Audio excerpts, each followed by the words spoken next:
Hey guys, this video will be my review of Anubis ride at Plopsaland in Panne. This is an amazing ghost ride launch coaster. In this video I will tell you about why I like it and talk about the presentation of this ride. Then I'll talk over a point of view. Then I'll give you my top 5 elements of the ride and then a final score out of 10.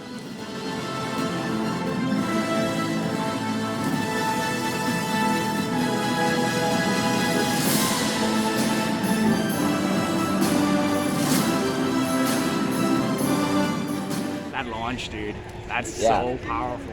I was really impressed. Super awesome. Anubis is such a well-presented ride. The station is located in this massive castle here that is really well themed from the outside. It is beautiful to look at. It's themed around this Anubis, which is some kind of a Egyptian god. I don't know the details about it, but I like the theming. I like the queue line. Great details of theming in there. And then you go up to the station. The station is kind of weird because it's so small, and then there's like a small zigzag just up to the station. It's kind of unique, but I don't mind it at all. I mean, I think it's a good station as well. And then the ride itself delivers a great launch, some really good airtime, and some really good laterals as well. That is what really surprised me about this one. The layout is super unique and super fun, super interesting.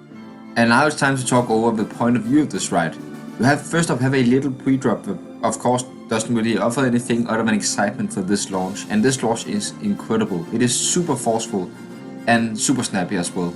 The top hat here is great, you get some good positive going up to it, some great ejector up the top and some good laterals going down from it. One thing I have to say though is that this ride isn't that smooth. It has some rattles, and the worst one is just before this top hat, just going up to it. So there you will get your head banged a little bit if you're not prepared for it. You then go into the dive loop, and this dive loop is super snappy, great whip, and even some airtime as well. And the positives between the top hat and dive loop are great as well. And then you go into the second top hat lookalike thing that is just pretty flat. It looks kind of similar to a flat top hat. And this is a really fun element as well. You get some good sustained laterals throughout the element, and you get a good pop of airtime going into it and then again going out to it. I think it was Flowjector airtime, probably. You then go into the junior element, and I have to be honest, I don't really remember how forceful this was. I think it was pretty forceful, but not extreme. Then you go into the mid-course brake run, and you'll get good laterals both going into it and out of it again. Then this hill and these turns here doesn't provide airtime, however it does provide some good laterals.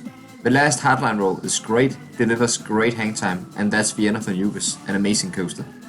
And now I want to give you guys my top 5 elements of Anubis. Number 5 spot goes to this hardline roll here. Yeah, we just talked about this, great hang time, and a lot of these creek elements that still delivers great sustained hang time. So therefore this is a great inversion and definitely a top 5 worthy element of this ride. And at number 4 I just decided to call this the flat top hat, because this is flat and this looks like a top hat. And yeah, this is a great element. Again, I love laterals. This have sustained laterals throughout the element, and even split it up by some airtime. I would say that the top 4 elements in this ride is incredibly strong. Number 3 spot takes this dive loop. I love snappy elements, and this is definitely a snappy element. I would say that this is kind of similar to the Infinity dive loops, like for example Carajo and Gold Rush's dive loop.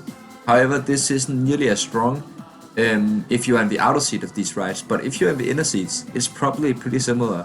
Great whip and great airtime. I love this element so much.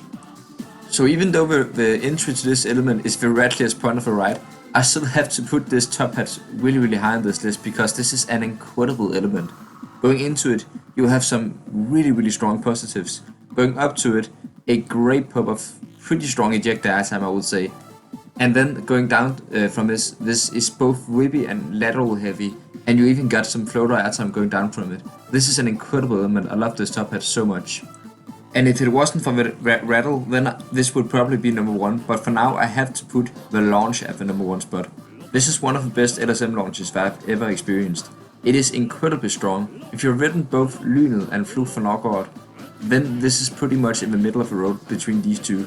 And I have to say, Flug for Norgård is one of the strongest launch, period. So this is really solid. A great launch and a great way to start this amazing coaster. Overall, Anubis is a brilliant coaster.